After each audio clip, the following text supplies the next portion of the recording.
Hello, friends. Welcome to episode 251 of Storyteller Conclave. This is a show all about helping you run the best tabletop role-playing game that you can, whether you're a new storyteller or dungeon master learning the craft, or an experienced storyteller looking to take your game to the next level. I'm Sarah. I'm Rob. How we doing, Rob?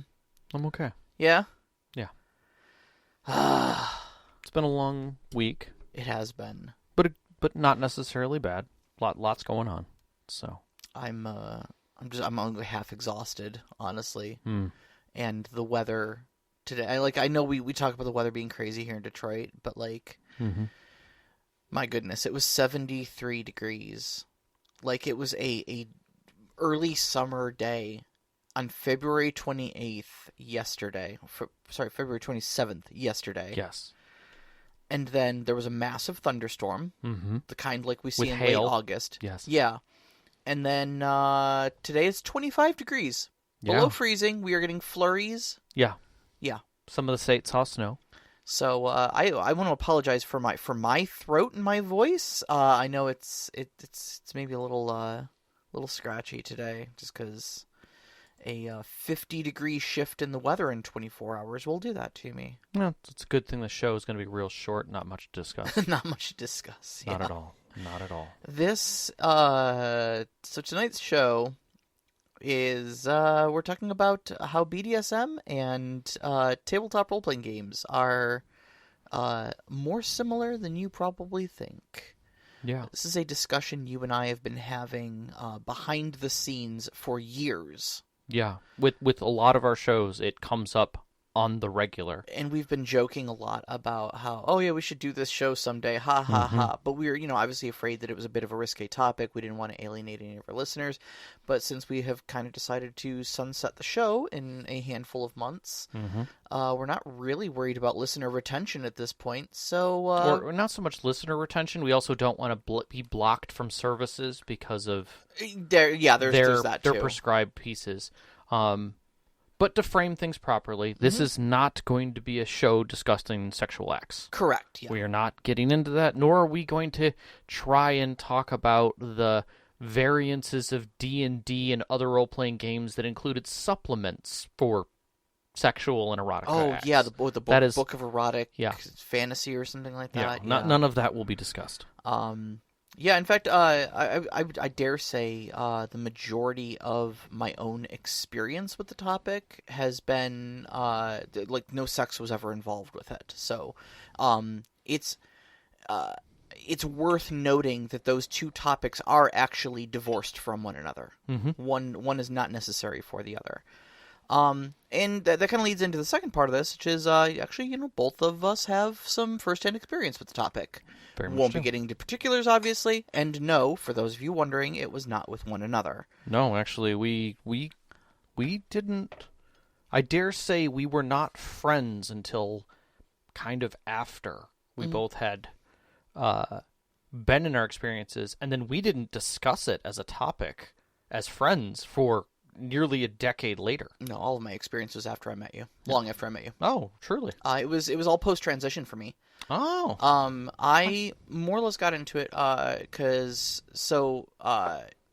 medically transitioning, taking hormones and stuff like that, my body was going through a lot of changes and stuff like that, processing sensations differently, and I was also exploring new aspects of my sexuality because I had never had the chance to functionally be the woman in the relationship, Ah, true. I was dating a girl at the time that was also very open to a lot of things and took me to some parties and stuff like that, and she kind of introduced me to the party scene, and it was kind of there that I got into it and found that was something that I wanted to explore, and essentially used it as a way to, I guess, put my body through the paces of learning kind of all over again, post-transition, what I liked and what I didn't like and who I was from that direction. My experience started a lot earlier. I dare say I was brought into it. I won't say that it was anyone's direct fault. I was working when I was 15. I was practically an adult by the time I walked out of high school because I had a car, I had a full-time job. I had to question whether or not I was going to go to college full time because I was too busy with my job. Mm-hmm. In that, I met a lot of people who were a few years older than me, to say the least. One in particular took a fancy to me, and that person kind of brought me into the scene. Mm-hmm. And most of my experiences were started out very personal, individuals, and then I was privy to a few party scenes. I'll call them higher class, based upon the styling and feeling. There was a lot more order and a certain level of I dare say glamour to them. In the way that they were established, and it definitely helps with confidence and trust in that.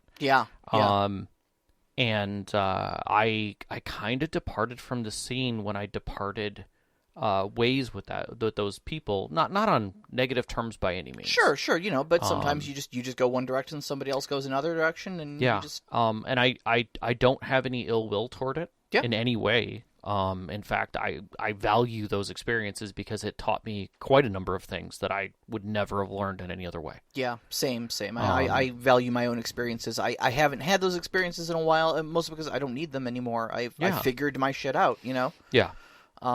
So I think, without further ado, I think we just dive into the discussion. We've kind of got our disclaimers out of the way. Well, I think we still have to have one disclaimer on the table because it's the right place to start. That's right.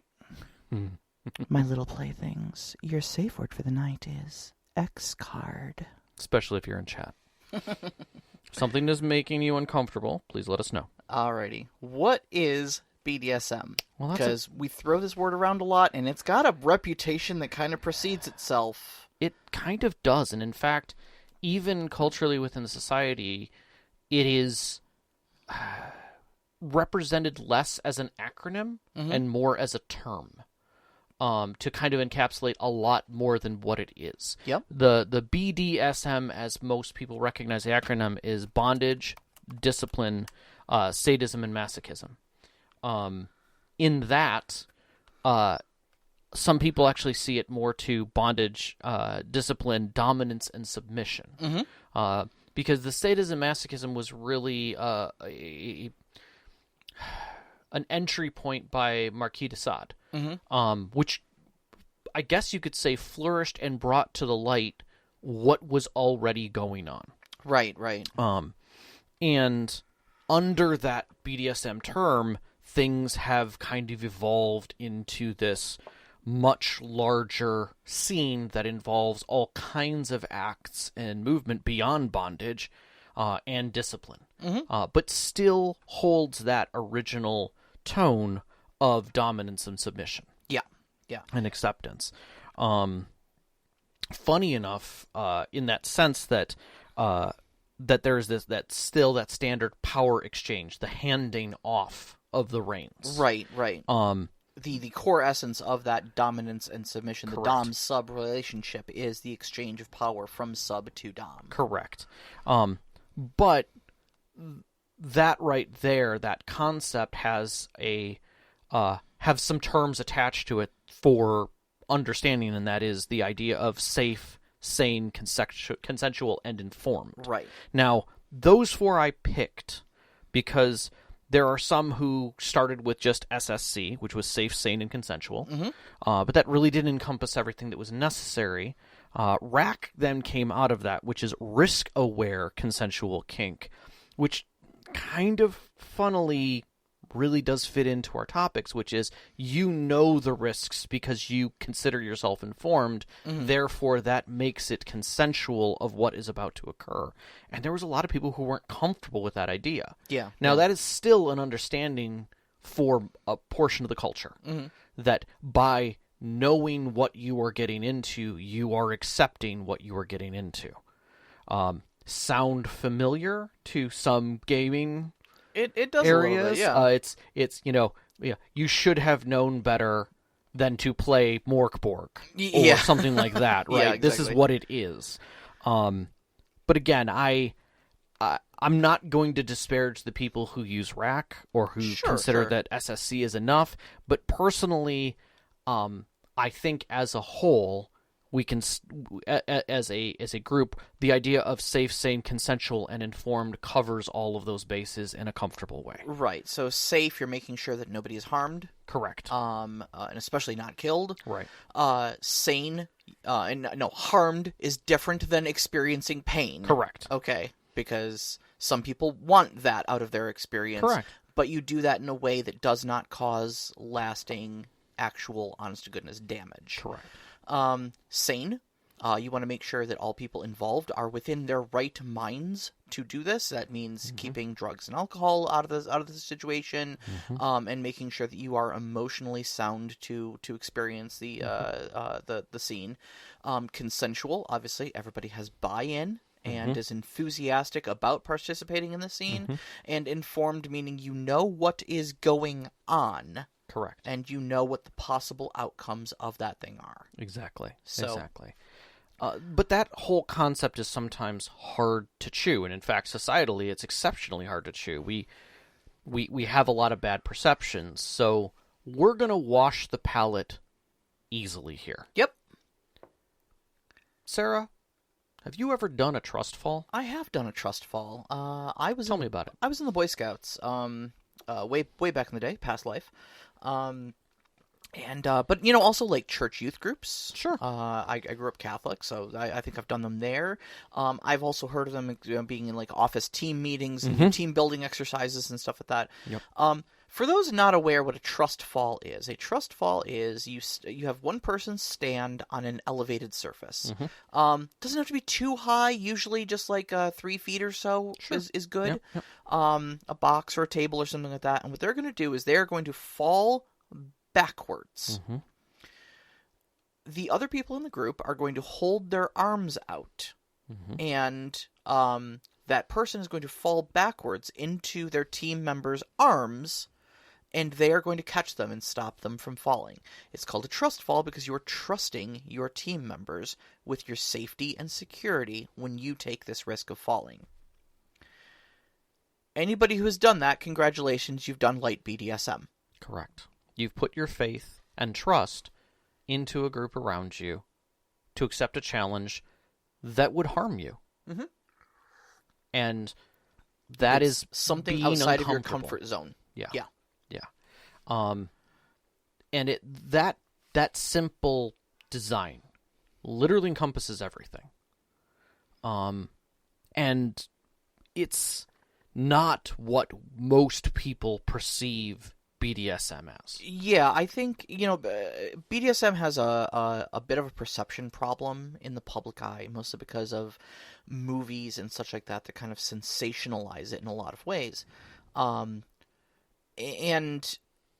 I think most BDSM, at least in my experience, really just looks like people getting scantily clad and hitting each other in various fun and interesting ways.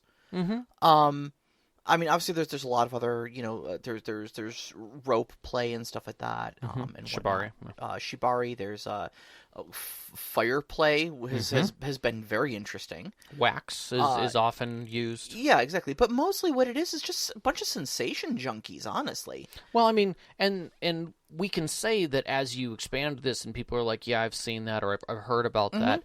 Truthfully, with the advent of the internet and people being able to express themselves, we're seeing a lot more of the generalized kinks that come out of BDSM. Yeah. What's funny is that any of our greater European listeners who are probably listening in on this are dare saying like, oh yeah, like what are you telling us that we don't already know about? Right. This is real vanilla stuff, but you need to understand the American puritanical culture. Sure, we're babies here still going through this. And then unfortunately you had movies like 50 Shades of Grey that came out and was like, this is what BD... No, it's not. No, it's really not. Please run, avoid 50 Shades of Grey. It is not at all what it looks like. It's a lot less... you see far less, leather and latex clad doms with riding crops than you really would think you would see. And I will say, knowing 50 Shades of Grey, it does a disservice to what it should be. Yeah. massive consent issues in that story. We see most of the popular fictions Mm-hmm. that display BDSM as abuse. Yeah. There is very little consent in it. I'm sure there might be a listener or two out there who's screaming, but what about The Secretary? Secretary was a great movie. Secretary was a great movie. Secretary was a phenomenal movie. You can always find aspects of anything that isn't the best situation. Mm-hmm. I dare say sanity was a concern that was not addressed properly in that movie, but was if you really watch the entire context. Yeah. In that, that is a different kind of example. But again, there's probably a few of our listeners who are now writing down the word The Secretary and going to look it up. Please do. This is not unlike TTRPGs. Yeah, in a lot of ways. Y'all know my feelings on Dungeons and Dragons, and if you don't, just wait a couple episodes. You'll hear that.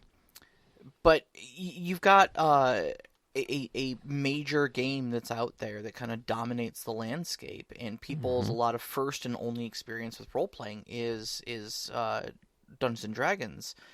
But unfortunately, that kind of colors everybody's perceptions of what role playing games are, and there are plenty of games that don't follow even close to the heuristic that the Dungeons and Dragons set forth. And nor do the live plays now. Now the live plays are leaning toward the trope of what live play should be. Yeah. Which isn't even the mechanics or design of the game in many ways. Mm-hmm. And that brings a whole new level of what we could effectively call TTRPG kink. Mm-hmm. You know? And what you like versus how you should be doing things. Yeah, there's just so many flavors of it actually out there, and most of it's really good, but unfortunately most people just experience D&D. Right. And they think that that's what the entire landscape looks like, so understand that as we bring all this forward to this point, this is our baseline. This is us just demystifying things for this discussion. Yeah. So you know where we're coming from, where the kind of level playing field that we're going to be talking about these two subjects. Sure. So let's talk about some comparisons. Yeah, there's a lot of comparisons. I mean, just off the top, like, and we'll get into some nitty gritty in a little bit, but like some real quick discussion of it.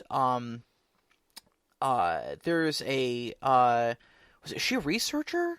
So, Margaret Weiss? Margaret Weiss was a researcher and philosopher of it. She referred to Bateson's actual views on the topic of play. And one of the points that she makes, that Bateson clearly makes, is that play is just something that is set apart from regular life with its own rules.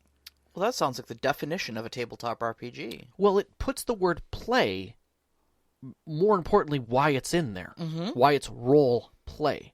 Because what we are doing in play literally is stepping away from regular life, applying some new sets of rules, and doing something. And engaging with that. With that. In this case, as a role, as much as it could be. Sure.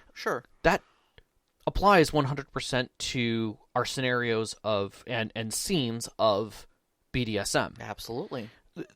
Because of that, the similarities only get them tighter the more we examine things. Yeah, absolutely. I mean, you start getting down to the particulars of like BDSM play, and you've got things like safety tools, which are recent to TTRPGs, but based on the history, like, TTRPGs are pretty advanced when you think about the timeline of how long they've been around versus when safety tools come into play. Yep. You've got sessions and scenes. Things are broken down into discrete parts where they begin and they end. You've got communication being key. They're both mediums in which communicating with one another in the scene is very important to make sure that safety and consent and buy-in is both maintained. At the engagement level and the meta level. Yes. Like, both have to be there. Everyone's fun is different. 100%.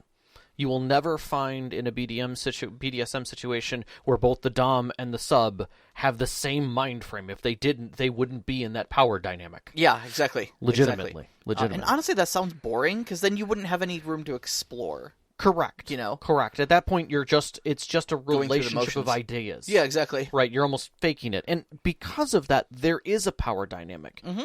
And we're going to get into that power dynamic a little bit here further about what that really points to itself. But they both also have a very key thing, and that is this stigma that's attached to the words adult play. Mm-hmm.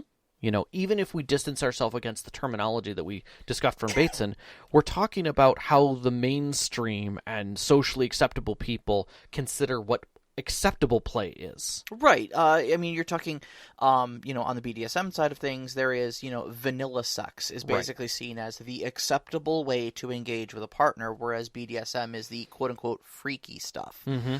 And then, like, sports, it's fine if you play sports. If you say you're tossing around a basketball with the boys or going to the football game or something like that, people are like, oh, cool, have a great time. The Super Bowl is like the biggest sporting event in the world, and it's just a bunch of grown men playing a game. Yeah, it doesn't change the term play in that situation. But there's still, and I would say it's fading quickly as tabletop role-playing games become more and more mainstream, but there's still quite a bit of an aspect of, oh, you're a grown man that plays with little toy soldiers? Mm-hmm. Yeah, I do. They're called Warhammer models, and it's a strategy game akin to chess on a grand table, but, Yeah. And what's interesting, and I'm going to say this vocally because it's bothered me a little bit, was my company has a newsletter for the employees where they ask for submissions about things that are part of They our ask lives. for your submission? They did. Okay. They did, which was hard for me to do. I rolled right over. Yep. I feel that. But I submitted like, hey, tell us what you do in your free time and what drives you and what's existing. I put in that I have this podcast and that I support the education of role play and storytelling within that environment, and wrote up this whole write up saying, this is my submission. And I got not a single response, not even a thank you out of that. Yeah. And my brain immediately went to, this went to a corporate person who is looking at a corporate envelope and saying, how many people are really going to understand this, and would this have any kind of impact on? Yeah. That sounds super niche, and chucked it in the corner. Right. Yep. Yet it's okay for people to talk about their horses or their boating. Yeah. Or the fact that they're an umpire for something, and those are great. They're very traditional community things. Nobody's dissing them. And I'm perfectly fine with that, but at the same time, it still puts it back into that stigma category of people not understanding. I mean, funny enough, my sister, of all people, has known me role-playing my entire life and still to this day doesn't quite get it. Yeah. Like, can't wrap her head around it. And she's family. She knows this at all times. And that's it. But again, it puts that back on that stigma that the activities that we do as adults are outside of the norm. Right. Like that we are almost juvenile for doing this. Or aberrant in some way. Yeah. That this isn't normal. Yeah. And then, of course, you got the sort of puritanical conservative angle on things, that impulse to stigmatize what is misunderstood. And so you end up with things like the satanic panic, I don't know what D&D is, but it sounds like Satan! And then, kind of the same thing with BDSM. Like, even for me getting into the scene, I was very, like, I didn't know what to expect. And then when I got there, it was like, there was a veggie tray, like at the party, and I was like, this is literally just like many other parties I've ever been to. There's pop, there's a veggie tray, there's little sandwiches, and there's a couple naked people spanking each other in the other room. Like, okay, cool. Like, should we just hang out, But just as much as that there is that, there is the perception of what that actually is. Yeah. And yet, even beyond the puritanical conservativeness, there's also the wildly, almost, I will say, I guess, crazed ideas of like, oh, well, you're either in one of two camps of that. You're a bunch of of randos who are at a hotel party, and you're just going randomly room to room partying. Right. Or you're ultra rich and you wear masks and cloaks and do this with the Bilderbergs. So it's either Woodstock or it's Eyes Wide Shut. Yeah. Yeah, I mean, and realistically, that's how again it gets painted, like D&D, where it's like either you're a bunch of lonely nerds in your basement in your hoodies and sweatpants, eating Fritos, and drinking Mountain Dew with your lined notebook paper, talking about how you're gonna do them, or you're Critical Role and you have a $2.5 million set, and each one of your shows is gets several million viewers, and you're professional actors who now have, I don't know, several tens of $1 million animation that got put on Netflix, and epic storylines that are now composed in novellas, Yeah. Like that's the split. You're either one of those two, right? God, I wish it were like that. But either way, both of these societies are still viewed as this unacceptable sin. As these outsiders, yeah. Yeah. And I kind of think that brings them back together. Kind of like how I said Vampire really brought nerds and goths together because they were dealing with the same problem. Yeah, absolutely. And I love it. I love it. I dare say BDSM kind of circled the wagons around Vampire the Masquerade. Absolutely. Yeah, those and Jarum Clove cigarettes. Yeah, absolutely. God, you made me remember that smell instantaneously. Oh, man. I can't get over that scent. Like, if I smell it, I 100% believe someone is playing vampire near me. Yes, absolutely. Absolutely. So let's break down direct 100% comparisons. Session 0. Session 0. This is the first massive crossover with tabletop role-playing games, all right? All good play groups start with a meeting to agree upon the terms, the boundaries, the desires, and the safety tools in place to maintain trust. Right back to safe, sane, consensual, informed. What we're talking about is expectations. Setting them, understanding them so that we can move through what is expected of this play. Mm-hmm. What things would you like to see? What things would you not like to see happen? Right. In BDSM, we call these things soft boundaries. Mm-hmm. At first, we say these are like not deal breakers, but I'm not into them, and we should probably keep them off the table. But like if they happen, I'm not going to like pitch a bitch. You know? Right.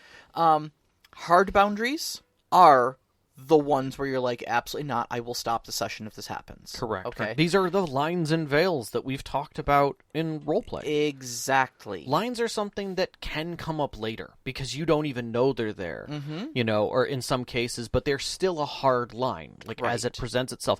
Veils tend to be something that is flexibly by moment, and often, even in BDSM, there are things that allow you to adjust for those. Well, they call them veils because there's supposed to be a veil of mystery about over that particular topic. So I don't mind if for instance, torture happens. As an example. Right. This is not my own personal line or veil here, but like I don't mind if torture happens, but I prefer it be a veil. Like I don't want you to describe a torture scene to me. Right. You can just be like, clearly the man has been tortured. Yes. Okay, I get it. Yeah. Don't tell me about the screams that are coming out of the tower. Right. Don't tell me what parts of the body he's missing. We don't need to know that much. But that again, then pushes us into the tools that we need for communication to move forward. The X card is predominantly that thing. It's a safe word, yeah. And that sits in that same ripcord situational position where we need to stop and examine. Yes, exactly. And everyone stops to examine. And that's basically how. I mean, we've all heard. I think anybody who's even heard the term BDSM knows what a safe word is. But if in case you have never had occasion to use one, a safe word is a ripcord situation, i.e., it pulls the parachute, everything stops. Yes. We are no longer dom and sub. We are two people sitting in a room together, and something just crossed a line. Back to session 0. Yes, we are paused back to that position of what happened, what went wrong, what do you need to move forward. Yeah. And it's that return to safety. It's that return to trust that instantaneously happens. The thing that is about that is that there's other grades. There's the check-ins. There's just the simple things that we do to make sure that the experience is still good. Right. Thirsty Sword Lesbians talked a lot about a check card in Yes. addition to the X card of just basically someone can tap the check card of just to basically have a visual to like, is everyone cool right now? Yeah. And that follows the traffic light system that exists in the red, yellow, and green of BDSM. Again, it's that soft pause. It's that acknowledgement that I am uncomfortable moving into something, but I'm still here. I'm still moving through this. And I really like the traffic light system because, and especially like I think this one goes a little bit further, like with the tabletop role playing thing, because especially if you are the type of people who can get very emotional at the table and into deep role play, and you're not just mindlessly killing monsters and racking up XP or whatever. Right. Think like Critical Role. On the occasions where they've had multiple people sobbing at the table because they're having a funeral for one of their dead PCs. I mean, that's a pretty deep emotional thing. And you've got multiple people just ugly crying at the table, Yeah. But there's a moment where ugly crying can be an immersive experience that is in character, and you're glad it's happening. Yep. And there's a line where that ugly crying stops being fun for you. And you start having an emotional response as a person, not as a character. And it might ruin your day. BDSM, you have a lot of the same sort of stuff. Yeah. Ow, damn, that hurts might be an affirmation. Yeah.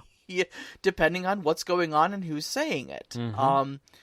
That might be a good thing because you have asked for it, and that's the type of play that you're engaging in. That doesn't necessarily mean you should stop at that point.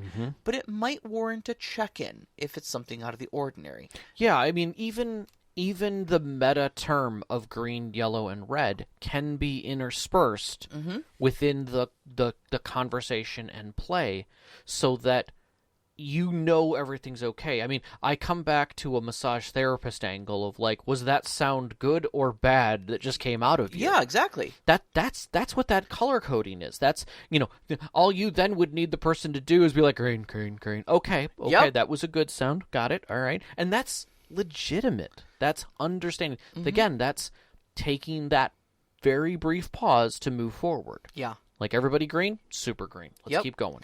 And sometimes you just need to say yellow just to take a deep breath and go, okay. Slow the roll a little bit. Slow the roll. Give me 1 minute to just process what just happened. Okay, we're green again. Let's go. Yep. And just, again, it's just a light pause. Yep. What I will say between those two, between the X card and check card situation, is that an X card does not mean everything is done. It can. Without a doubt, it can. Yeah. But it does mean it is a dead stop because that person needs more than just a pause. Right. They need understanding. They need a reset of the trust wheel, basically, at that point. Yeah. Whereas a check card is, we're okay. Everyone's okay right now. Maybe that yellow goes to a red. Maybe it eventually becomes an X card because something's building that they weren't prepared for. Yeah. So that's why those other cards are important, so that you don't immediately go to a hard stop and everybody doesn't realize that it's happened. And I've had that happen before, too, where I called yellow, and my dom said, nope, you're sweating. You're red. Yeah. We're red. We're done. Exactly, because that's the checkpoint. That's everybody checking on health. Yep. A lot of times, there is, strangely enough, a DM in BDSM. And that is a third party who's watching both of them. Who's watching everyone involved, not being involved. Yeah. They're basically the official on the side with all three cards. So they can make sure. Because you may not recognize, in a lot of cases, they may not be, someone in that involved circle may not be able to use their voice. Yep. You need that official, almost, to be able to step in and say, we're yellow right now. Just Nice and slow. Loosen that knot. Her arm, Right. her fingers are turning purple. Correct. Oh, I didn't notice because I was too in the scene. Yeah. Okay, cool. Sometimes the setting Yep. isn't good for that. Yep. It might be a little dark. Sometimes it might be a change in equipment or a change in position that is just enough. Yep. You got to be aware of these things. Yep. And we are not in our 20s anymore. Oh God, no. We are not that flexible, and sounds of body parts doing things can often mean problems. So, and then I would say the last part, to this whole toolkit here is like the wishes and stars, the aftercare. Yeah. It's a discussion after play about what was enjoyed, what was not enjoyed, and it kind of helps ease the players out of the heightened situation and back into their daily lives. yeah. A bit of a debriefing. Yeah, a return to the regular, for the removal of those rules. And we'll talk more in depth about that in a little bit. Yes. But right now, I kind of want to address some things from the Session 0 standpoint, what not to do, that we learned from BDSM.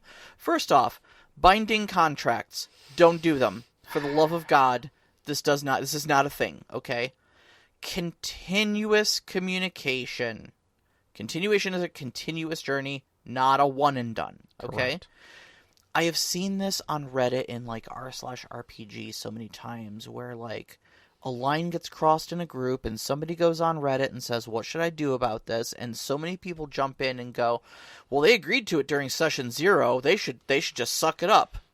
This goes back to They can't have a problem with it now. This goes back to you were informed, Yep. therefore you consented. Therefore you consented. And consent and information are not the same things. Consent is an ongoing discussion. Correct. And can be revoked at any time. Correct. By any party. Yes. So you should never find yourself in that situation where you're told that you've already agreed to it, you have to abide by it now. I'm looking at you, Christian Grey, because this is one of the big reasons why people balk at 50 Shades of Grey. Because there's several situations in there where he makes her sign a contract, like, basically at the beginning of their relationship when she doesn't know anything about BDSM. She literally just looks it up online. Right, she's this complete babe in the woods, and he has her agree to all these terms, and then for the rest of the book, holds it over her head about, like, oh, well, you agreed to this, so sorry, you just have to deal with this being done to you now, you know? Yeah. Yeah, look, if you are ever uncomfortable, you have every right to express that and to discontinue play. You should never be shamed for looking out for your own safety. Even if you thought that subject was okay during Session 0. Because a lot of times we don't know how to articulate things that will make us uncomfortable.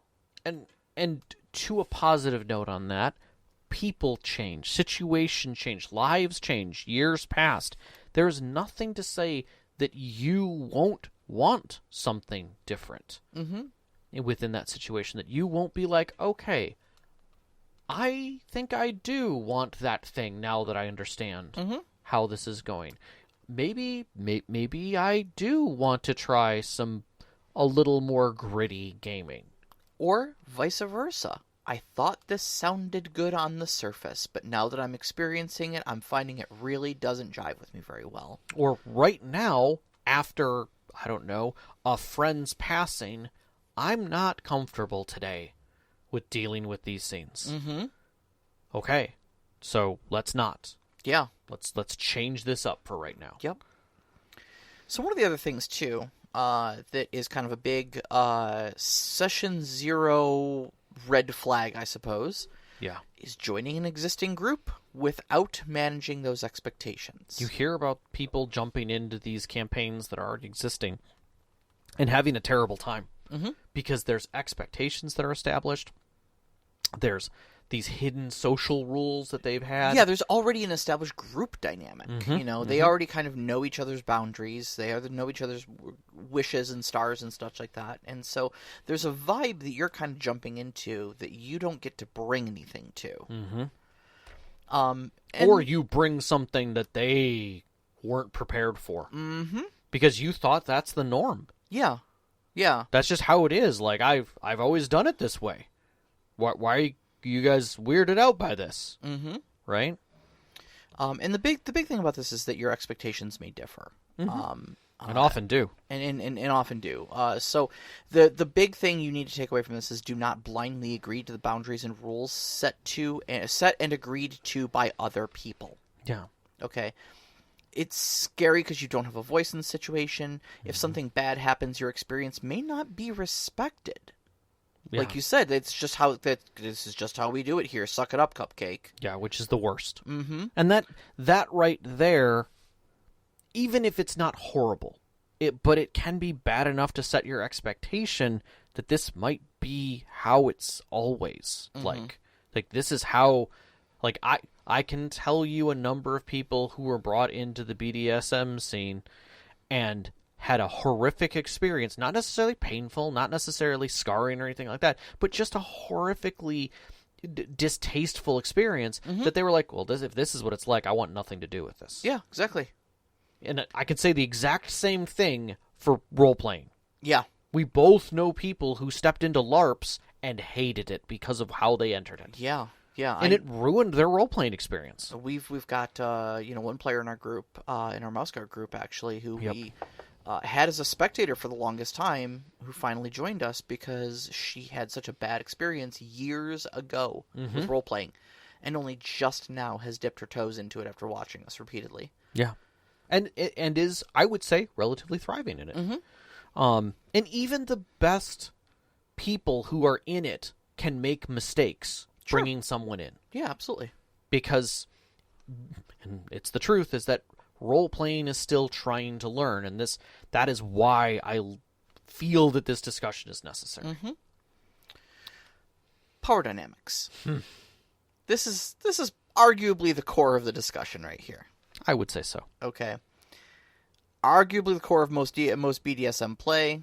This is the DS part, the dominance and submission part. Okay. You have a quote here from Dr. Bert Cutler. Correct. So the thought here, which I thought was interesting, and I'll read the quote in totality. It's a little long. Sure.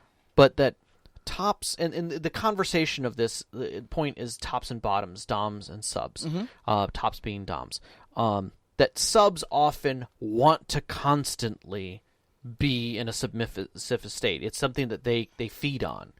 Yet tops, and this is where the quote comes in, may less often in the mood to play due to the increased demand for responsibility on their part, being aware of the safety of the situation, preparing to remove the bottom from dangerous scenarios, being conscious of the desires and limits of the bottom, and so on. If you're a DM... and you've ever experienced DM burnout, you know what this feels like. Or players who constantly push you to run a game every week, or twice a week. Or players that show up with the bare minimum, barely ever their dice into their character sheet, and expect you to just come up with the rest. So here's where the crux of it comes in, and that is that people come to play TTRPGs in the same way that subs often enter BDSM, and that is they want to have an experience. They would like to trust someone, that DM, to provide it for them, that they will show up and hand over control, and they'll be told or shown what they need to do. To let go. Yeah.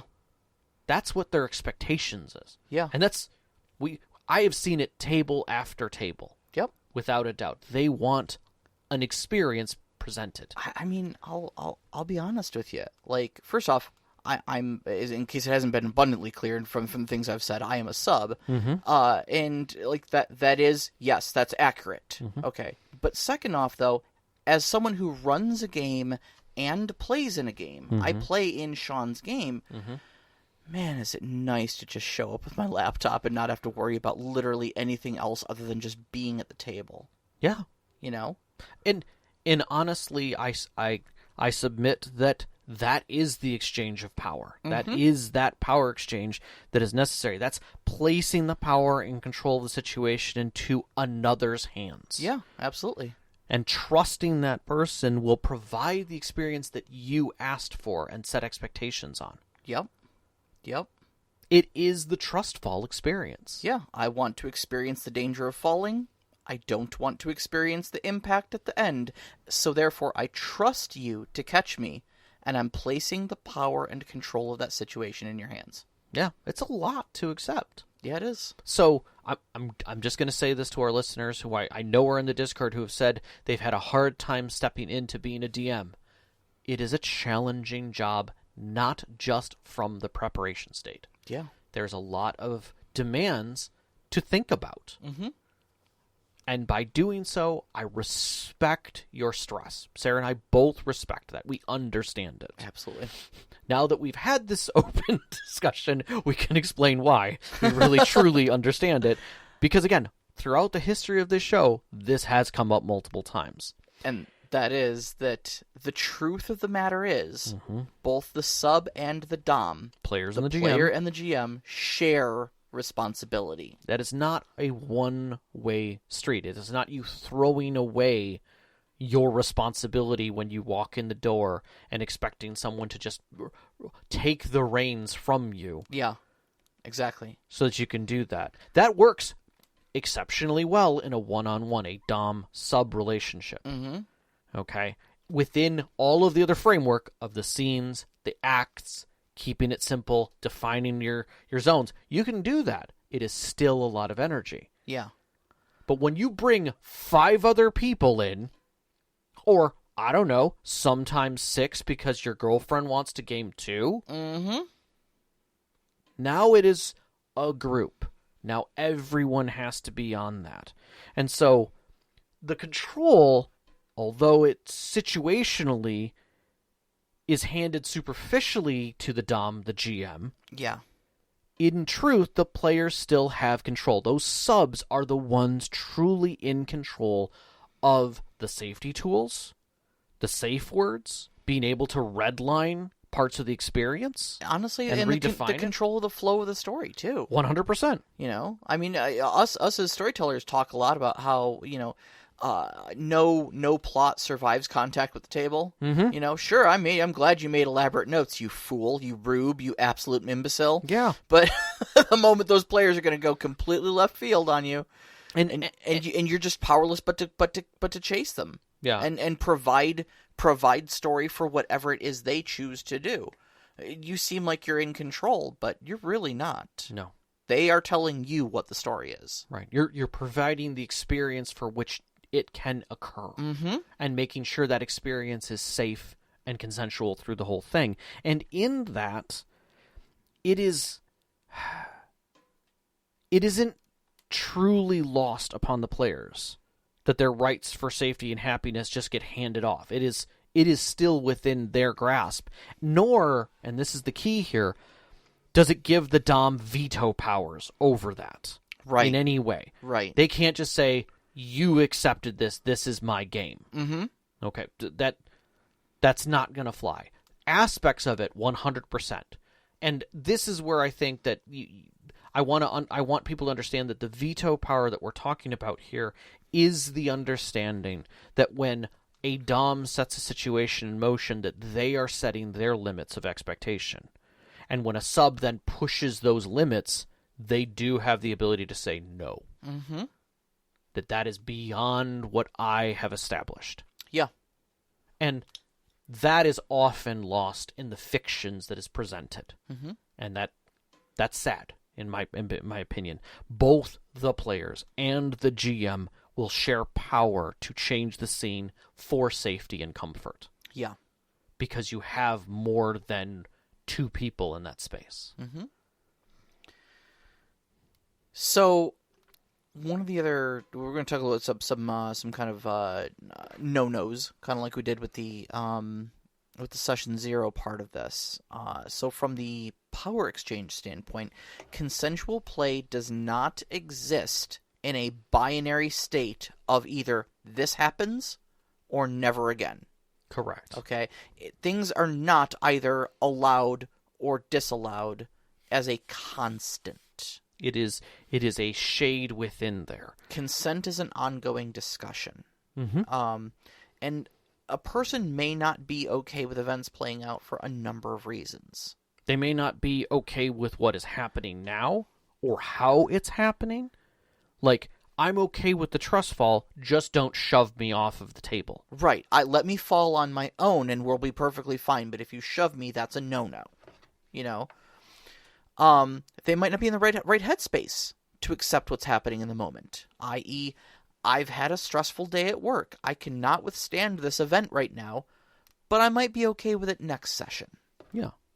You know? Yep. And then it may be an uncertainty without more experience, without being in it. Right. They may be informed that this is how these game mechanics work and how this role-playing narrative is going to work, but until they're in it and experiencing it, they may not know how to consent to it. Right. And if they're okay with that, they might need a sample, an example, to be able to be willing to do it. I mean, I remember vividly in the BDSM scene riding crops. They were very popular. Oh, sure. A lot of people, I would say there was a lot of subs who liked them because they seemed playful. Mm-hmm. And a lot of early doms would laugh about them. Mm-hmm. They would look at people and be like, "Oh, you think they're cute. That's great. Turn around." First off, that is not how you bring somebody into experience. That is flirting. Mm-hmm. Mind your flirt and your submission. Number one, straight up. That's rude, and that's a bad example to go for, but a lot of people did it. Mm-hmm. And then they would give them a rap. That's a gauge rap. What you're doing right there when you're hitting somebody with a cat of nine tails or a soft leather tail is you're setting a gauge of what the person might be able to accept. Yep. Not the hardest. Yep.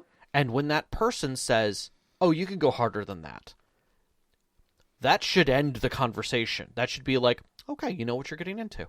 Mm-hmm. Not we're going to keep going and make a scene out of this. No. No. Yeah. That is a juvenile response to a situation. Mm-hmm.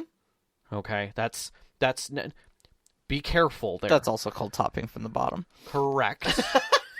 Correct. But in truth, what you're doing there, unless you have an established relationship with that person, is you're setting a very poor example to everyone else around you. Agreed. Of what consent really looks like. Yes. You handed me the riding crop. Therefore, you're consenting to me to test it on you. Mm-hmm. No, not at all. That's not how that works. Mm-hmm. Well, you were informed about what that object is. I've never experienced one before. Right. I've seen one. I talked to people. didn't say, "Here, hit me with this." Correct. Or I may have said, "Sure." And then I experienced it and said, "Okay, I might like this. Why are you doing it a second time? Mm-hmm. This is not something I've consented to." Yeah. So that's part of that. No different than, hey, we're going to have a very gritty, realistic game. Right. Where we're going to be, dealing with some hard issues about command and obligation and heroism, juxtaposition to genocide. Mm-hmm. Okay? You might be okay with, okay, I can understand those concepts. And then the first time the experience happens, you're not okay with this. Yeah. And they're just like, well, that's how your character's feeing. Okay, work through it. No, this is not work through it. Rob is not okay with this. Right. Like I'm gonna need to dial this back. But if this is the game that the rest of you are comfortable with playing, I might need to not be part of this game. Mm-hmm. And I don't need to be shamed out of the circle. Right. That's where we're coming from on this, is that it's not binary. Yeah. If I want to come back to play, that should be okay. Mm-hmm. So, you can tell I have attitude about this. You do. And rightly so. So, surrendering power is done willingly and must be done willingly. It must be accepted that this is occurring. Now, the word willingly is doing a lot of heavy lifting here, okay? It must be genuine and not a performance. It must be done for you. Not because it's something that you think the other party will enjoy, but you will not. And this to me is the difference in what we perceive as Let's Plays and what they are. Mm-hmm.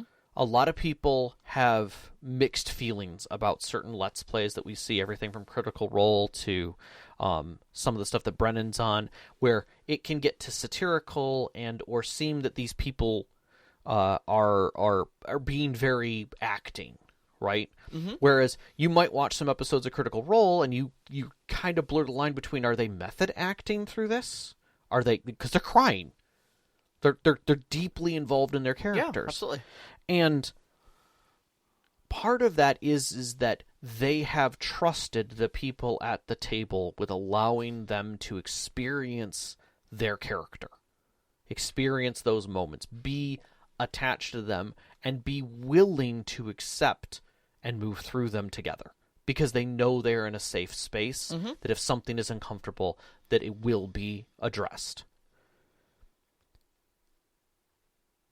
If you go in with the concept that is often painted in people talking about narrative gaming, and that is that you are acting for the other people at the table. Mm-hmm. You're not so much as being your character as it is you're entertaining other people at the table, and that's the important thing. You're disconnecting your emotional state from your character, Mm-hmm. and therefore not really being prepared for what could come back at you. Mm-hmm.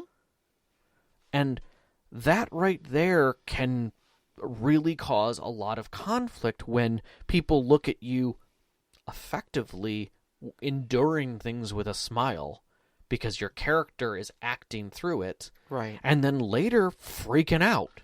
That's not power exchange. That's just letting a person make you miserable. Yeah. Often yourself. Yeah.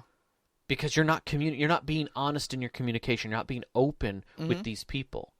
You're being disingenuous to yourself, most of all. Yeah. And I think that the inevitable outcome of something like this is you have a lot of scenes and or groups that have imploded because somebody endured something that they didn't enjoy for 6 sessions. Mm-hmm. And then on the 7th, they just pop, and they're like, I cannot do this anymore. I've got to put my foot down. Mm-hmm. And it looks like it comes completely out of nowhere, because for 6 sessions, you sat there with a smile on your face. Mm-hmm. And so the outward perception is for everybody is, you must have enjoyed it. You never said anything. We had no idea. And until they weren't okay with it. Mm-hmm. And, all those... If you bottle things up, they just turn into bombs later. Yeah.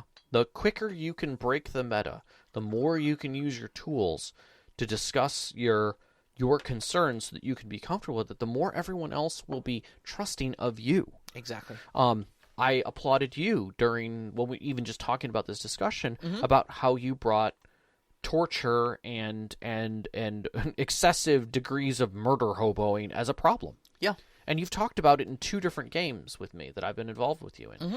And knowing that, I am a better player to be able to interact with you and have those moments. Mm-hmm. Knowing that you're uncomfortable with this so that I can check with you. That I can have those discussions with you. Yeah. That the other players can dial things back a little bit. Or check other players and be like, hey, we need to dial that back, remember? Mm-hmm. Okay, yeah. Yep. And that continuously builds that trust between everybody. I'm not ever going to look at you, Sarah, and say, why aren't you handling that now? We need to do this. This is the way it's been. Everybody else is having fun, right? Yeah. Just go with it. Just roll with it. No, I'm not going to make you uncomfortable. Mm-hmm. I'm not going to push you or shame you for having discomfort in that. Yeah. Yeah. That's not fun. And then we come to aftercare. I love that.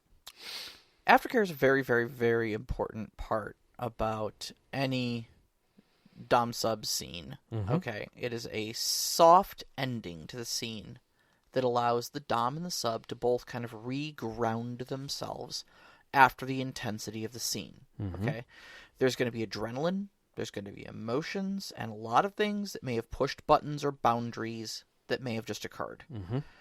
And someone doesn't just walk away from that without taking a moment to just process it all. Yeah, I mean, not everything is going to do that. Not Yeah, every sure. TTRPG is going to need it. You're not going to need excessive aftercare from a moderate game, A lighthearted D&D romp of killing goblins in a dungeon, or something even just like like, that, oh, we did some puzzles today. That was Yeah. really cool.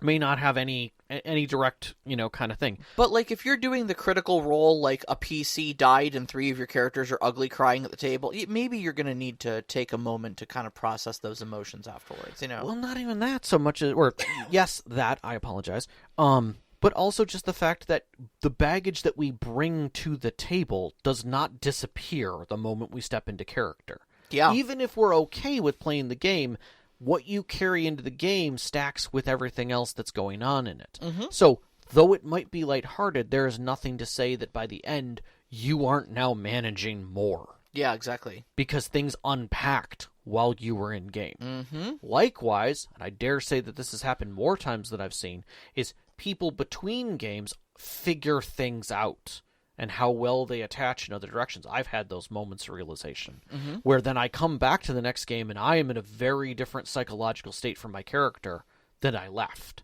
Yeah. And now I have to figure out how to manage that. That's a lot of work effort. Yeah. To get through now and make sure I'm expressing both Rob and my character's needs. So by the end, I can feel like, okay, I just got through that therapy. Mm-hmm. I needed that. Thank you very much. But that aftercare is necessary. And I dare say aftercare should really be involved in a lot more. Yeah. I hope that the term continues to move away from its satirical discussions about it and the comedic responses that have happened, and we get more into a serious understanding. I've been in court. I've been in federal court as a expert witness. I've seen the intensity that lawyer teams and lawyers on either side have had, and the animosity that builds, and the tension. It's like the Super Bowl. Mm-hmm. And when the judge walks in, it's all snarls and, cutthroat kind of position. Like, it's literally two ships a yard apart, staring at each other with sabers rattling. But the moment that judge walks out of the room, they're like puppies at a dog park. Like, hey, how you doing? How are your Lawyers are sniffing kids? each other's butts? Yes. I will flat out say yes to that comment. And I dare say if Legal Eagle ever listened to this, he would agree. Yeah, that's fair. But the point is that they understand aftercare. Mm-hmm. Lawyers do. There's a reason why they go to the bar. Yeah. Like, that's a term in their design. The legal bar is literally the bar they go to talk about what's going on. They have to unpack. Mm-hmm. They have to understand that the decisions that get made and the turnabouts that occur are an experience for all of them to understand and learn from. They might have personal opinions about how things should bend in a certain way, but the law for them is the law. They have to all know it. They have to know the cases. Sure. They have to have that communication. So in that sense, when we talk about aftercare, we're talking about getting that communication to unpack. Yeah. I mean, starting off, I'm just with your wishes and stars, your roses and thorns. Yeah. In some cases, literal thorns. Yeah. Just talking about what went right, what went wrong, and not necessarily even wrong from the, how dare you standpoint, but like just the, that one didn't really work for me. Yeah. Maybe we can leave that one out next time. Yeah. And opt for something else. I think in line with that is that critique is not criticism. It should not be interpreted as such. Absolutely. This isn't personal. Absolutely. It's a group event, right? So a lot of times DMs will take, I didn't have a lot of fun. That's my fault. No, it is not. There's a table full of people there. Right. You are one player at that table. And you're not a master of anything, right? There's a reason why I like using the term storyteller over DM. Right? Yeah. You are not you have no degree. You're not 4 years into this, and I assure you, anybody who has a 4-year degree as a DM or a doctorate, Dr. Jason, I will be talking, I'm referring to you, that man has decades at this, and he's still practicing. Listen, damn it, I didn't spend 4 years at dungeon school to be called Miss, all right? Okay, Professor Dungeon Master, But the point is that we're all still practicing. We're all still learning and moving through this. And we all want the next session to feel better and to be better Absolutely. than the last. It's a growth. Critique, to me, is empowering when it's done in good faith, right? Yeah. Your players or your sub are giving you the cheat codes on how to make them happy. Okay? Yes. When a player says, I didn't enjoy this particular aspect, but I would enjoy this other aspect was the bomb. I want more of that in the campaign. Right. Congratulations, they've literally just told you how to write good plot for them. And they'll be surprised at the next session. Sure. Or absolutely. sessions later. Absolutely. And that's why it's also important to talk about what you enjoyed as well. Mm-hmm. First off, I mean, it's good obviously to hear for that sort of critique so you know to do that thing again in the future, but it just all around feels good to receive words of affirmation. Yeah. I loved that you did this thing is not only good for next time, but it's just an emotional high five. Yeah. I love doing my wishes and stars at the end of a game, and people are going, my favorite thing was when Sean made that one offhanded comment, I damn near spit milk out of my nose. Yep. Yep. Because you feel good. Everyone can feel the glow off of that. Yeah, absolutely. And you want more of that. The idea is that you are stepping out of the norm to have these experiences. Have them be good experiences. Yeah, lean into that. Yeah. Celebrate it. Emotions, like I said, that are brought into the session can change. Mm-hmm. You may come exhausted from work and leave feeling great. Or wrung out. Yeah. There's nothing to say but the fact that the fault does not lie in the session. It's still an emotion you're feeling. It's still legitimate, without a doubt. But it needs to be addressed as anything else. Absolutely. So that, because if you keep that to yourself, everyone else at that table is going to wonder what it was about the session that did that to you. When in truth, it's not. Mm-hmm. And you're aware of that. Yeah. They are not. Yeah. You and I've had some discussions about, like, man, what happened during that session? You're like, it wasn't the session. No. Work had me up a tree. Yeah. Just absolutely half mad. Mm-hmm. And then I came to session, and I brought that energy with me, and it showed through in my character, and I left game with that same energy. Yeah. Nothing really changed for me in that. Sorry. It happens. We're all human, We have lives outside of our games, outside of our scenes, The other thing, too, is that it's important to kind of talk through and process these emotions, because once you leave the session, this goes for gaming and for BDSM, you're kind of back to real life at that point, and you're not going to have the time to sort these emotions out. And you never want to take those and set them on a shelf. Yeah. Because they will fall down on you. Your brain bottles them, and like I said, bottles become bombs. Yeah. Later on. Yeah. And it may be a week later, but you're going to be, sitting on the can, and you're going to start crying, and you're not going to know why. And like you said, emotions brought into a session may change. Yeah. And so you've got all that baggage along with you. So. Yeah. We have some good questions. Let's move on to questions. Yeah. Nevin's first question, what kind of safety tools could be taken from BDSM? We kind of addressed those. A lot of them are very similar. Yeah. I think I like the traffic light system. Yeah. The check card is very much like it, but the traffic light system is just great. Just, yellow just means I need a moment. Let's slow up, but nothing critical that we need to pull the plug on. Just be aware. Everyone's just a little more aware. Red's kind of your X card. It's if only if even temporary, but correct. It's kind of your X card. Yeah, so just give me a minute. And green's let's go. Yeah, green's fine. It's just the check. It's literally we're okay. We're okay. We're gonna push through this. But I think hopefully we've covered it well enough that we know that basically a lot of the same tools are congruent across both topics. Second one, I think, is an important question. And notably, you need less safety scissors for tabletop role-playing games. Today. There's a lot more digital. Yeah. There's a lot more digital. So, cutting things up becomes kind of a problem. I like Devin's second question. I will say that. In Session 0 or any later, how to express your desire and expectations toward the game without being ashamed or hurting other people's feelings. Ooh. I mean, I think for me, how Express your desire and expectations towards the game without being ashamed or hurting other people's feelings. The big thing is make sure that the other party understands you are speaking in good faith. Mm-hmm. Okay? Because I think most people will be able to take criticism and negative comments about their game or about their scene or anything like that, as long as they understand that you are coming from a point of friendship, from a point of critique, and that you are just simply stating your own boundaries and experiences.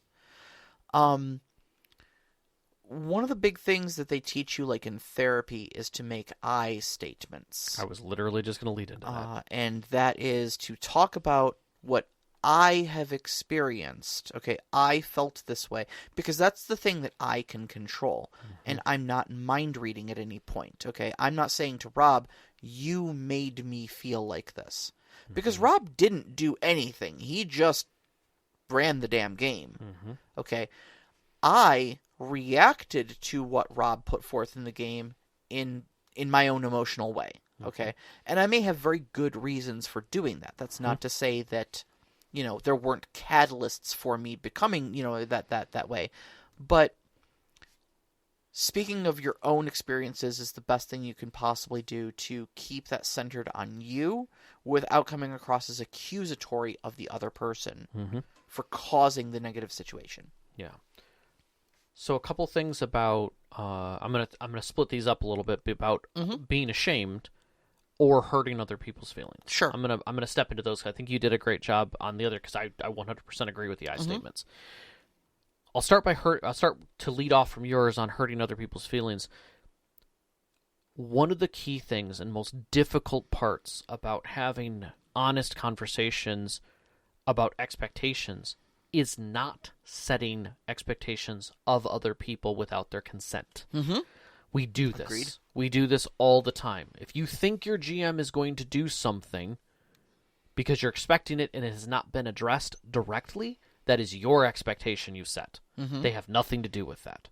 So understanding that helps us reframe. So you can't set an expectation for somebody else and then regret that they didn't complete it or be upset at them for not doing that. Yeah. That's one of the best ways that you can stop from hurting other people's feelings is by telling them, well, you didn't do the thing. My ex used to do this to me all the time. The thing I never expressed needed to be done or that I ever expected of you, you didn't do, and now I'm angry with you. Yes. Oh, okay. Yeah. We were playing a whole game that I wasn't a part of. Yep. That's I think the most challenging part. Yeah. Using the I statements I think helps with that because then you can never set an expectation when you're doing that. The other thing I would add to the discussion too is that you also cannot control the emotional outcome of another person. No. So if somebody does take something if somebody's feelings are hurt and you have done everything within your power to your own best understanding to approach it in good faith, to set your own boundaries and ask those boundaries to be respected, etc., and another person comes off hurt about it, you can't control that. Yes. You don't bear the responsibility. You didn't cause them to be unhappy. No. You set healthy boundaries, and they chose to be unhappy about that. That's on them, not on you. You can be responsible for your own actions. Sure. And, keeping in mind, make sure that you are coming into this with good faith. Make sure you are taking every caution with that person's emotional well-being. But if they still get butthurt about it, there's not much you can do about that. Yeah, there has to be more of a discussion there. Now, being ashamed about communicating is something that is much harder to break, harder to come up with a simple answer for. But I will say that the more you communicate with a trusted group, the more that you accept them, you will feel less and less ashamed about who you are and what your needs are. Mm-hmm. Because if you're ashamed of your needs, that's tragic. That's a much bigger problem than we can address in this ask, honestly. Right. Setting healthy boundaries for yourself is never something to be ashamed of. And listening to someone who's setting a healthy boundary should not be something that you should shame them for, ever. So, and I have to leave it there because there's just too much more there to unpack. Agreed. So I apologize, Nevim, if I can't get any deeper into that. Overwatch has a wonderful question. Many of the modern Session Zero and safety elements in tabletop seem to draw much of their practice from BDSM. Well done. Check-ins, discussions, limits, yellow cards, red cards. Is the reverse true? The question is, are there elements of tabletop play that can improve or contribute to the BDSM experience? Yes, a class-level experience system. I would love to multi-class into other types of sub, but it's just right now not possible under the current rule system. I keep waiting. They keep talking about how they're going to put out BDSM 2.0 sometime in the future, and it just hasn't happened. It's been Kickstarter hell for a long time. But looking forward to the future when that might happen. You good? Yeah, I'm good. Okay. Sorry. I wanted you to. Sorry. I wanted you to enjoy that. My honest answer is this: I think role playing isn't just D&D. Is the best example, right? We have a plethora of amazing games that are out there and styles of play, and I will say kinks, per se, okay, that are out there, and you aren't bound to them. And I think BDSM kind of has, I'll dare say, a bad rap, that if you're into a kink, that's what you are. Yeah, okay, I'll agree to that. Once, and I'll say this because I'm going to get an expression out of you when it comes off, and that is once you're a furry, you're a furry. Yeah. See? Yeah. Right there. Yeah. But that person might also be perfectly fine with traditional DS. Or anything else. I might be able to play Thirsty Sword Lesbians on a Thursday and be rip-roaring ready to play Pathfinder on Sunday. Yeah. That's okay. There are different ways for us to accept that. And if I go to a convention full of nerds who are hardcore about either D&D or Battletech or, freaking Powered by the Apocalypse games, if I'm in that, we can have open, honest discussions about all of it. And that's the key. And I think that's something that BDSM can gain. That you can have these kind of discussions in an open area. We can talk about it on YouTube. Yeah. We can talk about it. We can have shows like Critical Role, right? Yeah. That not just play the game, but also discuss the mechanics of it and the mechanics of the storytelling and aspects of how the players felt about this experience they were in.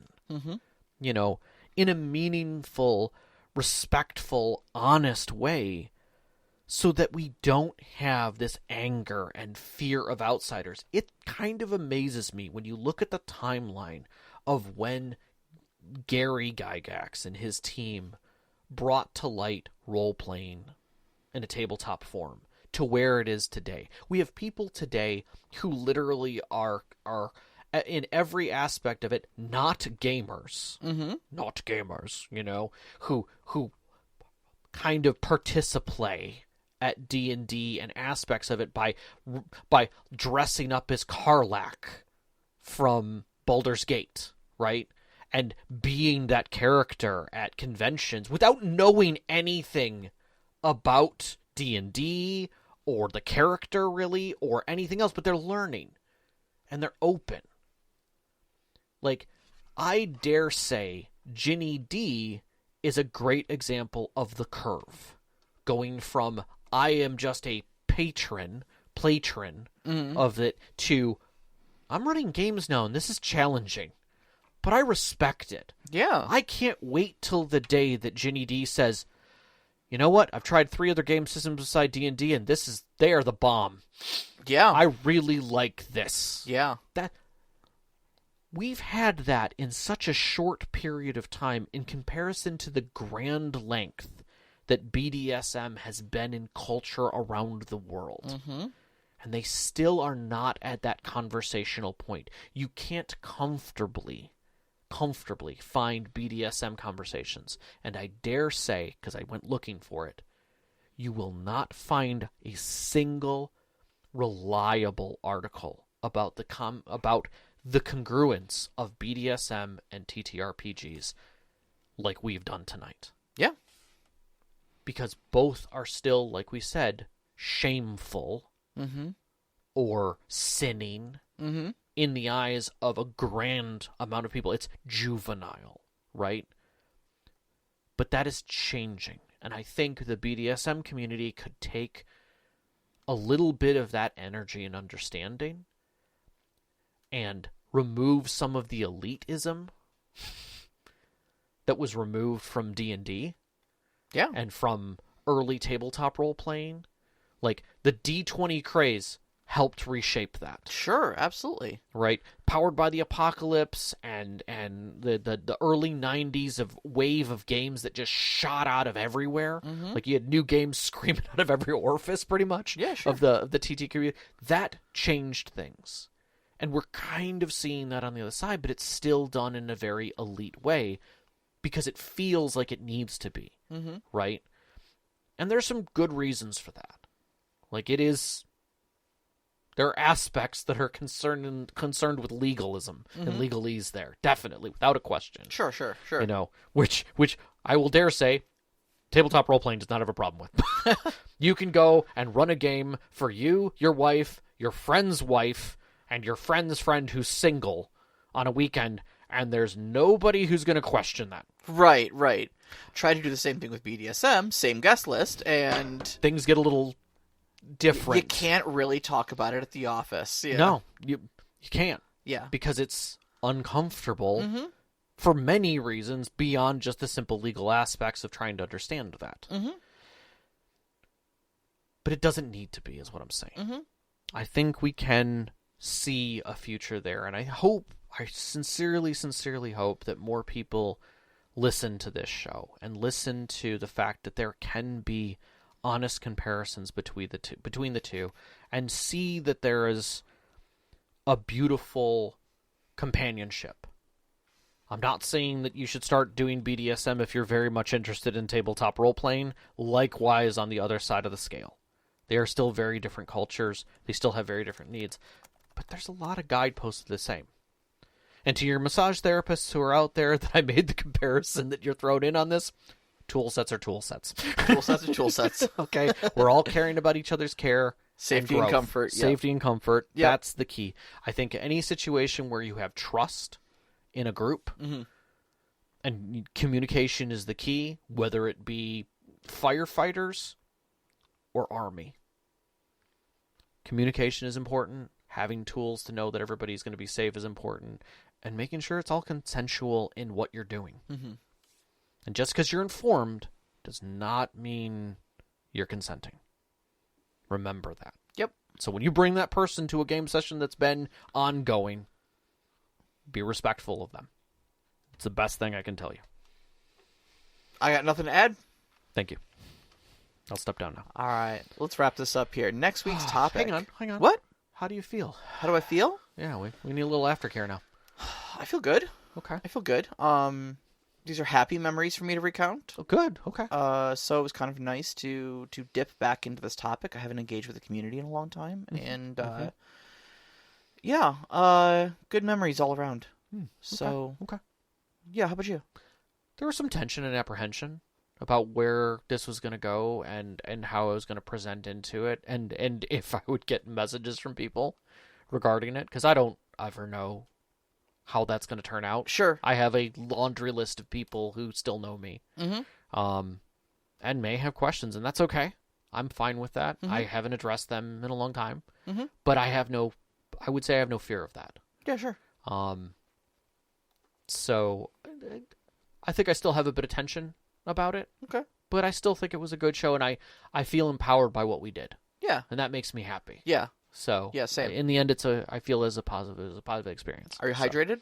I am. The tea was wonderful tonight. Are you comfortable? We do need new chairs, but I think we'll be okay. Okay. Good. Excellent. So next week's topic, we're stepping out of February, and we're marching. We are marching. We are west marching. We are west marching because we are stepping right into a topic that, again, we've glanced, but we're probably going to get a little aggressive about, and that is OSR versus narrative. Yeah. Why is there such an effing divide?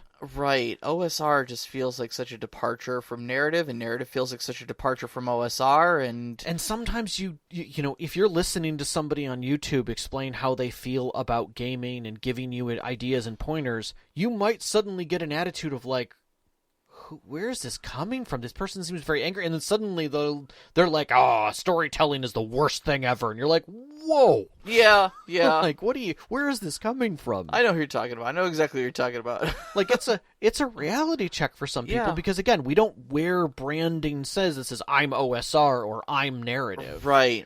I don't have my tattoo on my shoulder of PBTA. Right. Like that's not there. Nor do I have my D&D with a slash through it. Now because I don't agree with that anymore in my life. Exactly. It's like D&D with a slash through it, and it just says old school essentials underneath it. Old school for life. Yeah. But anyways, we're gonna talk a bit about what that divide is, what OSR kind of holds true, because we really lean from the narrative standpoint. We are Storyteller Conclave, not OSR Conclave, as we've said many times. But we respect them.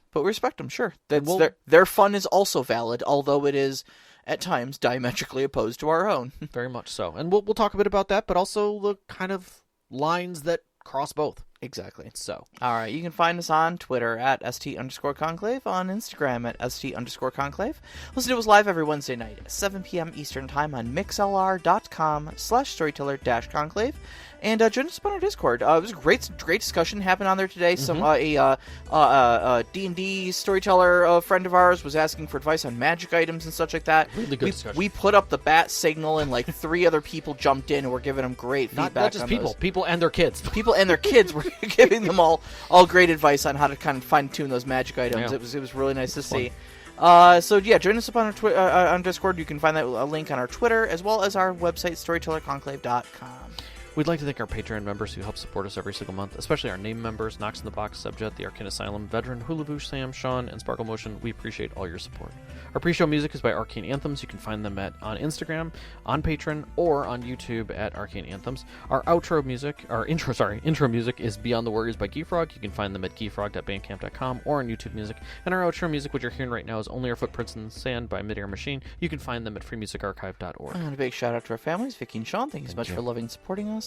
All of our friends who sat at our tables over these years give these great stories to share with you. And you, every single one of our listeners, we love you guys so much. You've been good. You're good little boys and girls. We love you. Good night. Good night.